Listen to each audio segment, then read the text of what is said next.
आजकाल माणसाने माणसाला ओळखणं सोडून दिलंय. आपण आधी समोरच्याची जात बघतो, त्याचा धर्म बघतो आणि मग ठरवतो की त्याला किती मान द्यायचा. पण स्वामीनं मानी जाती कोणाच्याही खरी राहती, समान सर्वांस मानती होती भक्तीवर प्रीती. ज्या समाजाने माणसाला तुकड्यात तुकड्यात वाटून टाकलंय ना, त्या माणसाच्या चौकटी स्वामींच्या दारात गळून पाडतात.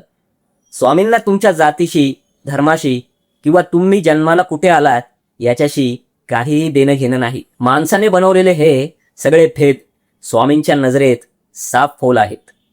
कधी राजाच्या घरी तर कधी रंकाच्या द्वारी, ऐसे लीला न्यारी समर्थाची या दरबारी.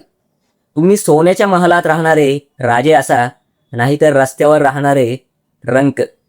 जेव्हा तुम्ही स्वामींच्या समोर जाता तेव्हा तुम्ही फक्त आणि फक्त एक भक्त असता.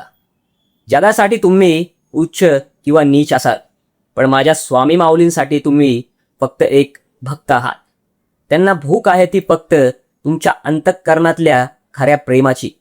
म्हणूनच माणसाने बनवलेल्या या जाती धर्माच्या खोट्या भिंतीमध्ये स्वतःला अडकवून घेऊ नका.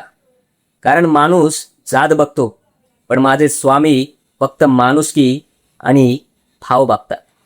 श्री स्वामी समर्थ.